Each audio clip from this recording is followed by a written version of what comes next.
Welcome back and good morning, Central Oregon. Todd Sensenbach joins me this morning from Home Instead Senior Care. Good morning. Good morning. So we're talking this morning about the 40-70 rule. What is this? Well, several years ago, Home Instead noticed that there appeared to be a communication gap between boomers and their parents. So they conducted some research, and basically from the research came what we call the 40-70 rule. Basically, there's no magic in the numbers, but if you're 40 or your parents are 70 and you haven't learned how to have constructive communication about issues of aging, it's time to start. And in fact, communication is mandatory in order to make sure mom and dad get the care they need.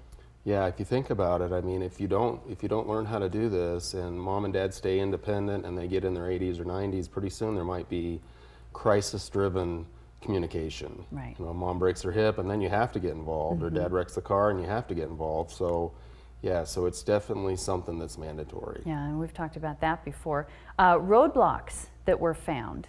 Yeah, if you think about what you think roadblocks might be, the biggest one is there's the child-parent role still in existence. You know, Sure. maybe they had a poor growing up relationship and that's still sort of in the way. You know, there might be distance or fear. And a lot of times, and I have to say that I even felt this way with my grandfather, I felt unqualified to help him with something. That's the way I feel, Yeah. Absolutely. And we have to get past that for our sake and for theirs. Yep. So that's why the communication is so important. Also, we need to talk about these sensitive issues as much as we might not want to on both sides. Yeah, well, you know, if you think about somebody's health or their finances or their independence, you know, those aren't easy things to talk to mom and dad about. And if they get the impression that you're trying to do something to jeopardize one of those three things, you know, if you think about independence, for example, you know, holy heck, how are they going to react to that? You That's think right. about it, they're not going to like that you're starting to suggest assisted living or something of that nature, and they think they're fine at home, and maybe there are some issues, but that's, you know, that's not your first, you know, if your first conversation with dad is hand me your car keys, it's not going to go over too well. That's exactly right. Think about how we would feel. Yeah. I mean, we need to kind of put ourselves in that situation. Right. And poor communication leads to crisis. Yeah, that's basically what I said before. If you think about it, you know, if you just ignore this and they go on and you don't pay attention, pretty soon there's going to be an accident and you're going to regret the fact that maybe they do have to be moved to a nursing home or something because they had such a bad fall, or maybe dad does have to have his driver's license taken away, and if you would have been there with him and helped him with that, you might have been able to avoid that and, you know, go with him once in a while and make sure he can still drive safely, and you just need to be more involved. So tips for boomer children. What do we need to know? Well, the first tip is just get involved, get started, start having these conversations. Make sure you're showing your parents respect. They are your parents. And this isn't a role reversal, so don't try baby talking your parents. You know, not trying to, you know, be their parents. Really what you want is peer-to-peer communication. That's what you need, and sometimes that's hard if there, you know, some of those obstacles are in the way, but still that's what you want to try to do, and start having easy conversations with them. You know, how's it going at home? You know, are you okay you know, with all your housekeeping?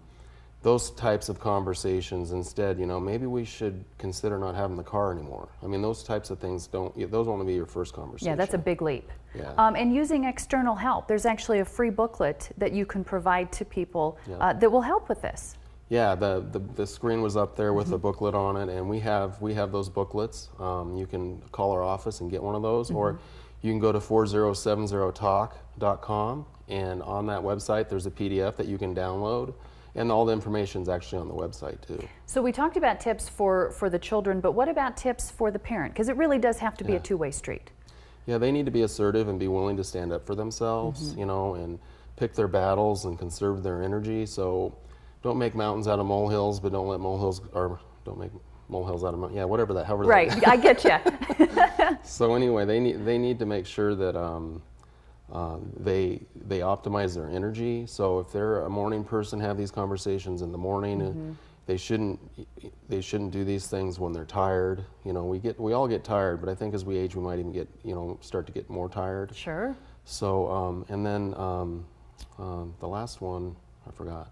I know it's putting yourself in their shoes, focusing on agreement, just really working toward that common goal. We have very little time left, but I do want to talk about tips that, or signs maybe, that help might be needed. What are some of the things for kids to look for?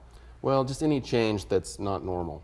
You know, for example, mom was she really kept her house clean, and all of a sudden she can't do that anymore. Or, you know, dad, there's a dent in the car. You know, there's just some difference that you notice. Maybe their skin color's not the same. Maybe they don't have the same appetite anymore. Maybe they don't like to go out anymore. I mean, you just need to stay engaged, and if you do that, then you'll see something that changed, and then you just need to start asking some questions. Right, and you can get that booklet again by calling Todd at Home Instead Senior Care, which is 541-330-6400, and you can download the book at 4070-4070talk.com for more information. So it was great to see you. Great tips. Thank you. Thank you.